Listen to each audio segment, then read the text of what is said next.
take it. Got it! Busted wings! Two legends in basketball analysis with over 70 years combined experience. This is the Bob Ryan and Jeff Goodman podcast. NBA, some college, a little bit of everything. You know, what can I say? But it wasn't going to happen here with him. I was okay with it because it wasn't about talent, I didn't think. All right, let's get right. All right, welcome to another episode of the Ryan Goodman and Tangway Along for the Ride podcast. Again, 2 weeks in a row, I haven't seen Gary. I think you have, Bob, but where is he? Where is he?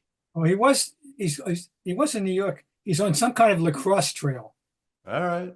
His son Van plays for Lynchburg College, and he's in the lacrosse. He's embedded in the lacrosse world, and there's stuff going on that we don't know about. All right. I don't know much about lacrosse other than I'll give you a quick story on lacrosse before we get to our hoops action here. And it actually has a hoops connection. Years ago, a kid named Pat Spencer ended up in the portal. And I'm looking through the portal, college basketball portal. I'm like, who is this kid? Pat Spencer from Loyola, Maryland. And I did some research.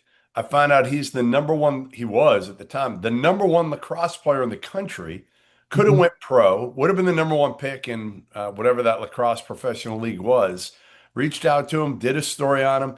He wanted to play college basketball. Ended up, obviously, as we know now, for the Golden State Warriors, playing in the NBA. And his brother, Cam Spencer, we know, also went the similar route. Wasn't a lacrosse player, but was a low major player who transferred to UConn, first to Rutgers, then to UConn. Now also in the NBA, just signed a contract the other day. So, wow, yeah, those kids are awesome. They're tough as shit. They play the right way, and man, did they make the most of their opportunities. And great for him. Like to hear, nice story. Good. So kind of cool because, there is an example, and this will kind of tie into where we're going here first, which is Summer League. The example of a kid in Cam Spencer getting an opportunity and taking advantage of it with Summer League play even a year ago a little bit, and making the team and now having another opportunity here to sign a deal. What's your take on Summer League? Because I feel like, and I've covered it a few times. I remember doing it for ESPN the year of Lonzo Ball, and it blew up then. That was like the first year I felt like Summer League completely blew up because it was Lonzo Ball in Vegas, so everybody from LA came out. It was this big thing. I just feel like now it just doesn't have a ton of pop to it. Do you agree or disagree? It doesn't. It never has for me. Even far back as '81, I remember being in LA, and I was out there doing various things and going to games. I remember having lunch with Marvin Barnes. That's another story. But I like to let's go back, just quickly trace the history. When I started covering, there was no summer. There was no official NBA oriented summer league. Summer basketball in the East, at least. I don't know what was going on out West, but in the East, there were two ways you could play a little summer basketball: the Rucker League in New York City, or the Baker League in Philadelphia. And they have a combination of some pros that wanted to play and playground legend guys and guys next door who knew who the coach was, really getting the uniform. And there's all kinds of legendary stories about the playground legends in Harlem and the Rucker League stories and Wilt showing up, and half times and all this stuff, fine. In Philadelphia, they had their local legends. One of them was Sonny Hill, who'll be okay. And but it wasn't a big deal. And nobody, and there was one other avenue, one game, the Stokes game at Kutcher's Country Club in Monticello, New York. And that was a charity game to raise money for the stricken Maurice Stokes. That's a story for another day. And there was a good all-star contingent. Red was involved a lot of times. And It's where Cowens first made his name in the NBA. In the 1970 game, he was tremendous. He was the star of the game. And everybody came away talking about how the Celtics had gotten this great thing in the draft, Dave Cowens. And of course, we all know it turned out to be true. We've gradually evolved that they came of age more or less in the early 80s. And, it's become official, and ESPN-ized, and I found it boring when I was covering. I couldn't get into it. It just didn't resonate at all. And I don't know how much stock teams put in it ultimately on terms of judging players. I'm sure it's useful, to see about certain things about your young players, but I don't know. So here's how here's how an easy way to address the impact of Summer League. Right now, there's somebody averaging 26 points. He's played 2 games, 26 points so far and 7 rebounds a game. He is second in the Summer League in scoring. The number 1 guy is Kyle Filipowski, who's with Utah. Plays a little bit for the Jazz last year as a rookie. Was drafted in the 2nd round. But the second leading scorer is a guy named Drew Timme. You remember him, Bob? Yes, I do. At Gonzaga. Yes, he cannot get into the NBA. He's a G League guy, and that kind of says everything, right? Like, now again, there are some guys that are on the upside, and Reed Shepherd's having a good summer league, and Matas Buzelis from Chicago having a good summer league. Terrence Shannon's playing well, so there are some guys certainly.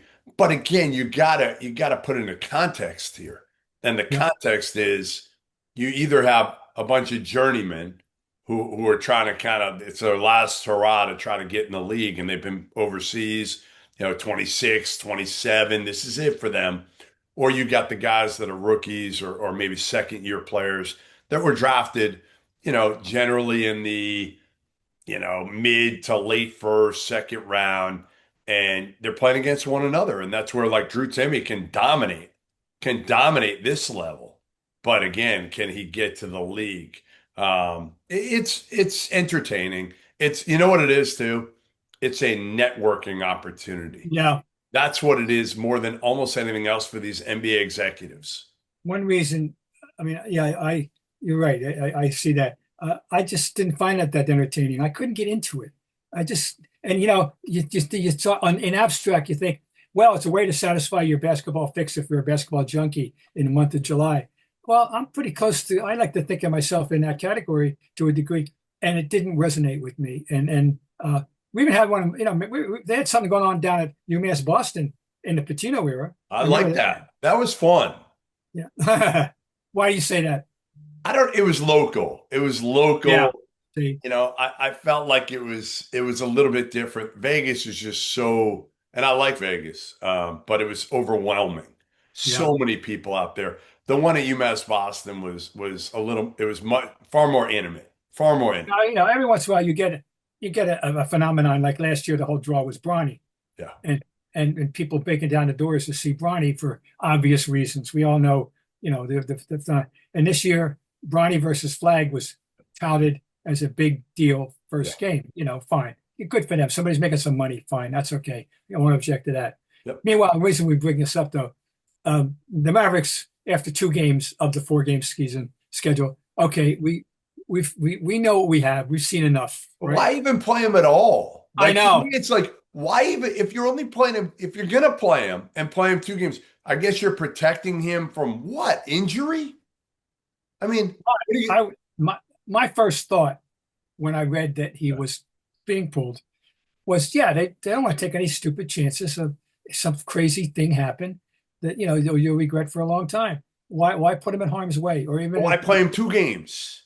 Yeah, I know. It didn't have, no, I don't know what they learned that they didn't know already. I don't know what. Nothing. I mean, he was really good. He averaged more than 20 points a game, about 6 boards. Well, his first game he shot like shit, and he said it was one of the worst games I've ever played in my life. And all he did was make a play to win the game. Right. At both That's the beauty of Cooper Flagg. That's what people don't get is like, this kid does not need to score at a high level to impact the game. I mean, he does everything. I've said this to you over and over. Like, He just has the fewest amount of weaknesses of any player I've seen coming out of college basketball. No, that seems to be the consensus of the experts, that it's the breadth of his game Yes. that is so rewarding to have him on your team. There's so many different ways he can help you at both ends of the floor, and he doesn't have to score. Right. And that was true of Larry too. You didn't always think of Larry. You should have thought of Larry that way. I tried to always think of Larry that way. And when you have that kind of range in your game, you can be an asset every single night. I remember my favorite Larry example of this. One night in Oakland in his rookie year, he went 0 for 9. I called it 8 bricks in a block, and he had 14 rebounds, and he helped win the game. And so that was what Larry could do, and Cooper Flagg is going to be the same, cut out of that same mold. Yeah, except we sat our guy down after 2 looks. Hugo, he showed some flashes of why. But why are the Boston Celtics shutting down a guy who was picked late in the first round, 28th? Why are they shutting down? Why? I get it. You're protecting your investment here, but last I checked, Hugo is not cool. I'll fall back on a real crutch here. Okay. In Brad, I trust. Whatever the reason, Brad. If Brad does this, there must be a good reason. That's my take on that. and it's hard to disagree with that, right? It is hard to disagree with that, but Hugo to me is a guy that needs as many reps as possible at this point. Yeah, Cooper Flagg doesn't need that, especially with this group. He's not going to play with all these guys that Cooper Flagg's playing with right now. Let's face it. He's not playing with a lot of these guys. No, Hugo's probably going to play with a few of these guys and needs to show what he can do and needs to learn as much as possible. So, again, that's the part that to me, I understand you're trying to risk injury here, but there's such a thing as being overprotective. Yep, absolutely. So, okay. All right. Prizepicks is the best place to turn your sports knowledge into cash. With millions of members, Prizepicks has made daily fantasy sports accessible to all. You just pick more or less and at least 2 players for a shot to win up to 2,000 times your cash. Run your game all season long on Prizepicks. And Prizepicks also offers weekly promotions that can lead to big payouts like Taco Tuesday. Each Tuesday, Prizepicks discounts select player projections up to 25% to provide even more value for your lineups. Download the app today and use code CLNS to get $50 instantly after you play your first $5 lineup. That is code CLNS to get $50 instantly after you play your first $5 lineup. Prizepicks, run your game. Let's get to a couple topics I know we both wanted to talk about here. And one is the Los Angeles Lakers right now. LeBron seems to be like, I don't want to say non-committal that he's staying in LA this year, but a little bit of like, there's some intrigue, people wondering, all right, is Rich Paul kind of trying to manipulate some things here and maybe going to get LeBron to a team that is capable of competing for a championship in what will, I don't want to say likely, but could be LeBron's swan song this season. And yeah, he's got Luka with him. And yeah, now he's got Deandre Ayton. But I don't think anybody's looking at this roster and thinking that, especially, again, LeBron's 40, right? So not only is his game falling off a bit, you could see that in the playoffs, and it should. I mean, it took till 40 to fall off, which is insane. Yeah. But is he going to stay healthy for the whole year? At some point, your body's going to wear down too. You don't even know if he's going to be healthy in the playoffs when it matters most, if you get to the playoffs. Is this a team that you see as being anything more than a,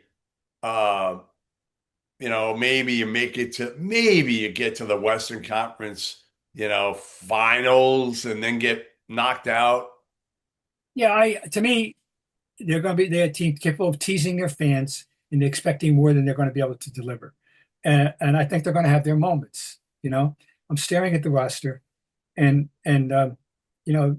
beyond the two obvious guys, LeBron, who's the third best guy on this team after LeBron Austin and Reeves. Austin Reeves. Austin Reeves? Okay. Hachimura is a useful player. If you don't, as a shooter, they got him for a reason. Yeah, he's a useful player. Vanderbilt's a good defensive player. We know that. Okay. Other than that, though, we're talking about a roster of Max Kleber, Shake Milton. They didn't do much. Markieff Morris. They got lucky in a way that Deandre Ayton. It's funny. All right, we want to talk about him.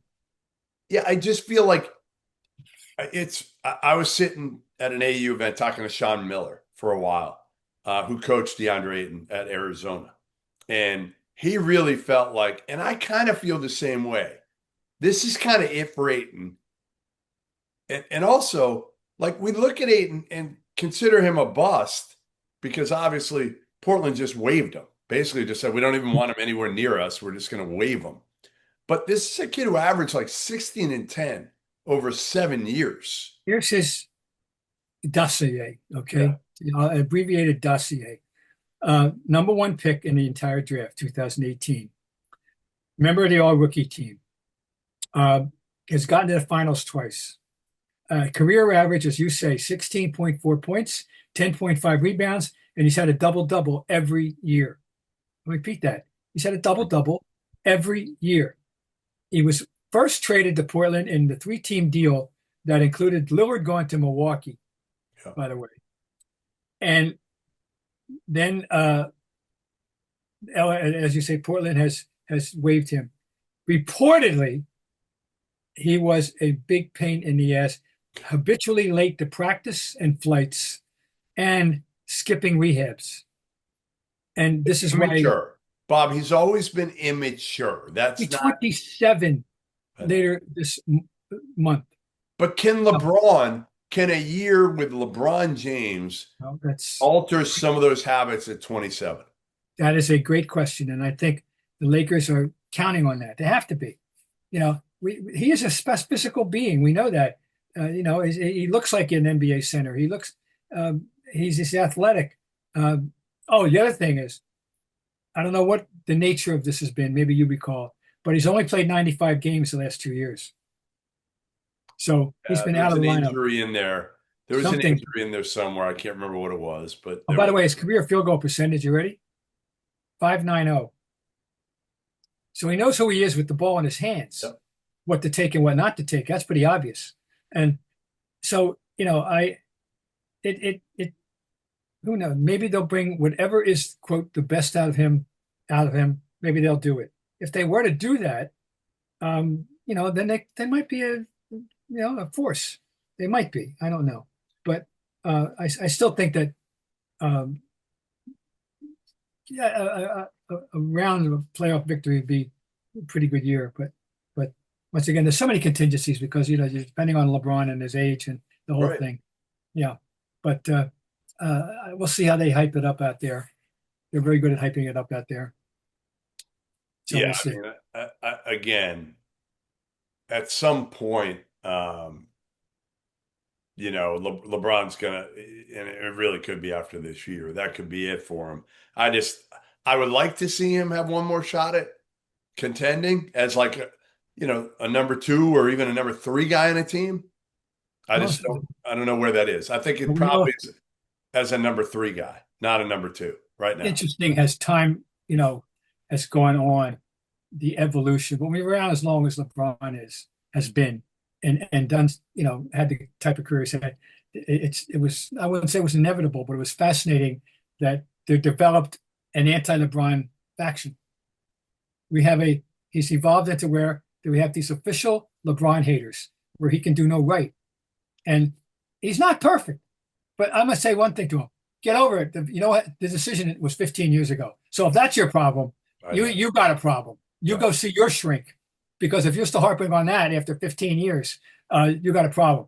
But I just think the way he plays. The haters are the Michael Jordan defenders. And it's like you have to, or the Kobe's. Kobe's in that discussion with people. You have 3 of them, right? You have 3 to me. And it's like you have Michael, and then you have the 25 to 35-year-olds that were all in on Kobe, and Yes. now you've got the LeBron, and like you've got to pick a side instead of saying like, man, I appreciate the hell out of Michael because he was a killer, and I think he was the best player ever that I saw. But you can appreciate the hell out of Kobe for being a killer and doing Yes, it his way, and he's then the closest thing to Michael we've seen. right, Yes, totally. he's Michael 1A Yes. He's not in terms Michael, of but the he's whole not package. right.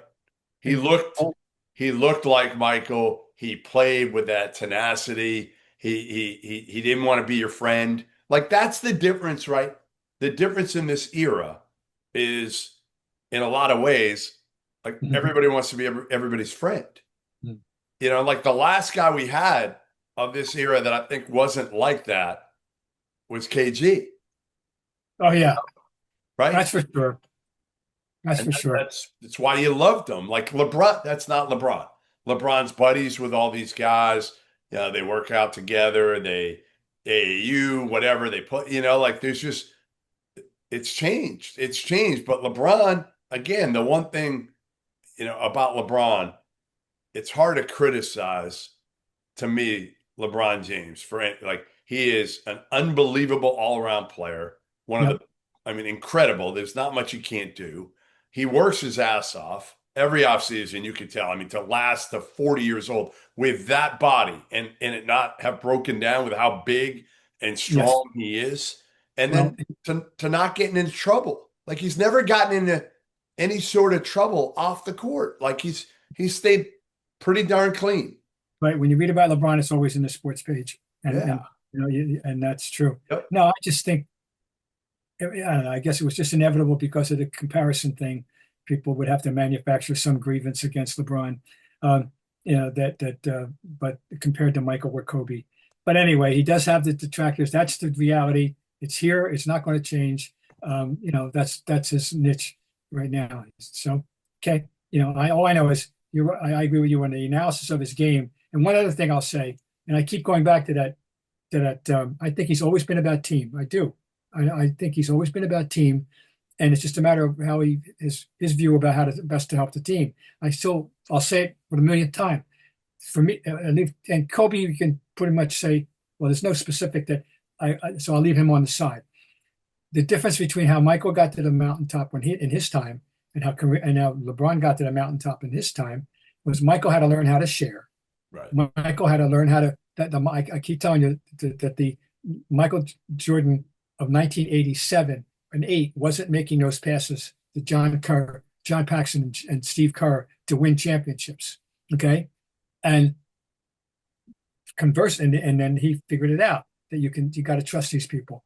And the converse, LeBron was not ready to assume the full responsibility of being the best player on the floor and acting accordingly until after he was he was terrible in 2010 against the Celtics, and B, he didn't rise up the way he should have against the Mavericks in 2011.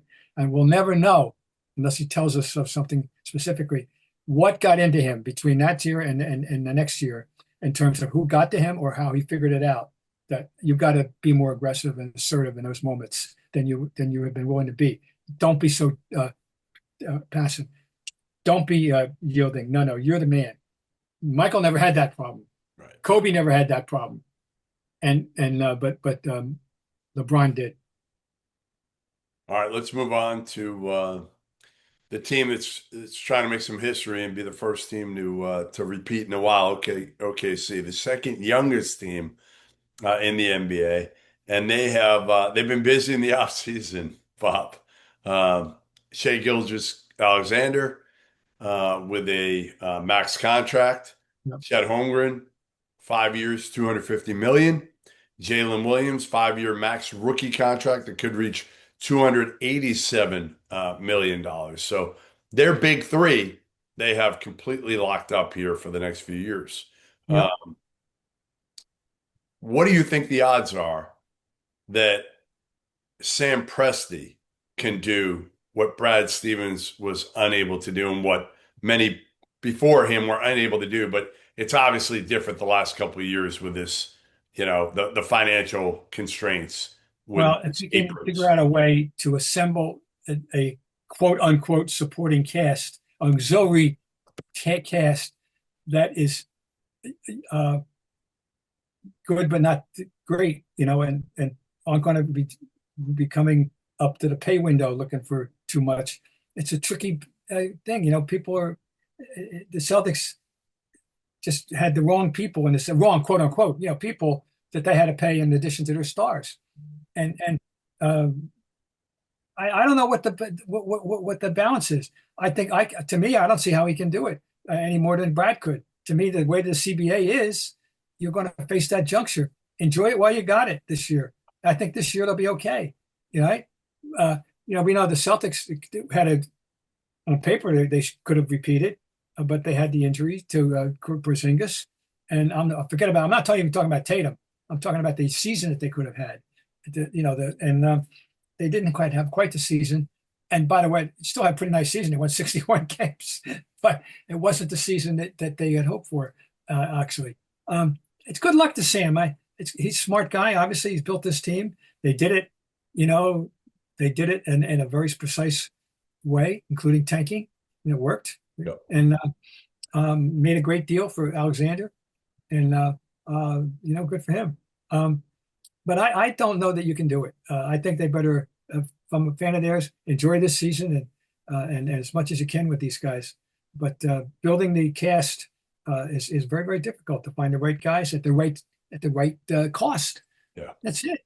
The money. All three of them. Onerous, and they got three of them. All three this year will make about 40 million. Then it'll really jump up, right? Shea makes 63 and 27, 28. I'm sorry. This year, Shea's at 38. Next year, all three of them are making 40. This year, Shea is at 38. Chet is only at 13. So that's why they're okay this year, right? Yeah, they're okay this year. So Jalen Williams 6.5 this year. So next year is the year they're going to have some decisions to make, and they've got team options. Hartenstein probably have to let him walk. Lou Dort probably going to have to let him walk. Well, this is the equivalent of, in the sense of Porzingis and Holiday for them, and they got to find replacements, but that's not for this year. So hope they enjoy good health. This is a worthy team. They're fun to watch. They play the quote right way. Intriguing guys. I'm really intrigued with Holmgren. I still wonder if the body will hold up, but he really is an asset at both ends. I'm fascinated by the airspace that he controls. Yeah. You got to be fairly far away from him to make sure he's not going to get that jump shot of yours. And at that end, and offensively, he can stick a three, and he's a good offensive rebounder and a good putback guy. He's a very useful piece of a puzzle, I think. The difference too is Oklahoma City's got all these picks still, and even this year, getting Thomas Sorber, freshman out of Georgetown, freshman big, who's kind of an Al Horford type player. He could come along. They drafted Brooks Barnhauser in the second round out of Northwestern, who's an elite defender, fits their culture. Like they're going to have a better chance of keeping this thing going than the Celtics did because number one, they're younger. They're a little bit younger, and they've got way more valuable picks that they can again, as long as, and Presti's been pretty good at drafting through the years for the most part. It'll be interesting to see if they can get that repeat this year, and then it affects them. Then certainly they got to readjust. But at that point, you're playing with house money, right? If you repeat and then the thing falls apart a little bit, it's not a big deal. The Celtics, it was a little bit harder to take because so many people felt like they were in such an advantageous position going into this past season that as long as they stayed healthy, nobody was going to beat them. And instead, you were right. I mean, this year, because you were right. You were worried throughout the year. They seemed to be kind of, taking their foot off the gas and being nonchalant at times. And, obviously the 3-pointer, failed them at times, which you knew it would. And they didn't rely on having a plan B quite as much as they maybe should have. You're right. All right. Let's move it back to the East for a second. Exclusive of New York and Cleveland. Okay. Yep. What team either, I don't know, it fascinates, intrigues you, a team that if I you just like, and you got a team of that nature in the next It's tier. hard because you look at it now and you're like, okay, the Celtics without Tatum are going to be average. Indiana without Halliburton is going to be average. The Bucks, do you really like Detroit is the one that's like the most intriguing, along with Orlando because they're on the come up. A lot of people like Atlanta and the moves they made Mhm. this past offseason. I still am not fully all in on Trae Young being the star of a team that can go deep I trust Kate Cunningham more Mhm. than if you said to me, whose stock are you buying? If you give me one guy that I want right now out of Trae Young, Kate Cunningham, and Paolo Banchero, who do I want on my team? Who am I starting my team with? I'm taking Kate Cunningham. And that Okay. might surprise you. That Surprising probably me, does no. surprise you. Well, because I know how much you like Boncaro. Correct. You've Love been it. on Banchero's camp from day one, and Yes. you've got me one over. And my team of intrigue, if you will, that I'm going to be secondarily rooting for, if you will, Yeah. is Orlando. Um, I love the fact that they signed him to that contract. I love him. I'm really fascinated to see how good he is going to be. Yeah. You have to remember how young he still is. It's just, how young. And I love Wagner, and they got him signed up. Here's my question to you: should I be careful and not to get too giddy about having Desmond Bain? No, no, no. You should be happy. Like, this is the thing to me. The key for them has been point guard play. And now, Jalen Suggs is going to be healthy. He'll be the guy who's making a lot of money. They'll try to make he's going to be the de facto point guard. But to me, I think if you put a team out there of Paolo, Wagner, Bain, and one more dude who can score, I think Tyus Jones, who they signed in the offseason, Mhm. is your best bet at the point. I really do. I love Tyus. I don't know if they'll go that route at the end of the day. Suggs is making too much money, but I could see if Suggs doesn't play the way they're hoping, all right, you know what? Let's throw Tyus in there because he makes every right decision. Not going to hurt you. Going to be solid defensively. Um, by the way, Bob, did you see Paul George got hurt again? He's out. No, I mean, get talk out. about a bad trade. That is a bad, bad trade by Daryl Morey a year ago to bring on. I think I said it. I wish we had the clip of when we were talking about that trade a year ago because I said this is going to be a horrible move to take Paul George in at this age Oh, to Philly of all places. They are going to eat him alive, and he hasn't even been healthy enough for them to eat him alive. no, that turned out to be a disaster. Well, he's just it's not What do you ending well for do? him. What do you do if you're the Sixers now? Like you're in a tough spot because you got Embiid signed. I don't know how you even, you can move him if you want to, but then you're in a complete rebuild with, Maxey and VJ Edgecombe and, maybe add another guy.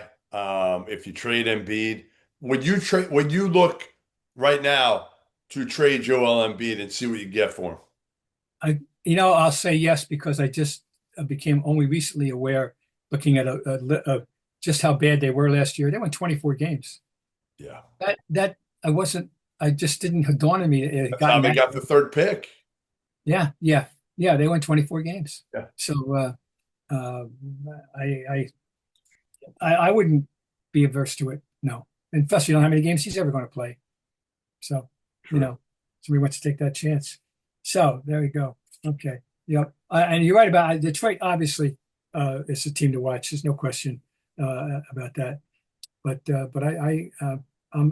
You got me well salivating over Paulo. Paolo. You got me really, Salivate over really a Cade Paolo too. fan. I mean, I there's some think. really good young players, and I would say Cade is right up there with all those Yep. guys. He's just the thing about Cade from the first time I saw him. He's just always been about winning first. No, Like that's that's the part. always That's a plus. yeah. Always a He's plus. been great. All right. Well, we'll get Gary back on here soon.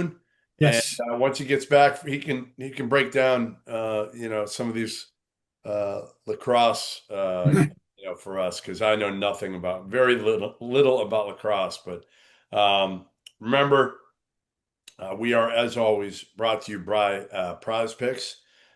Show brought to you by Prizepicks, the number one daily fantasy sports app in North America. So download today.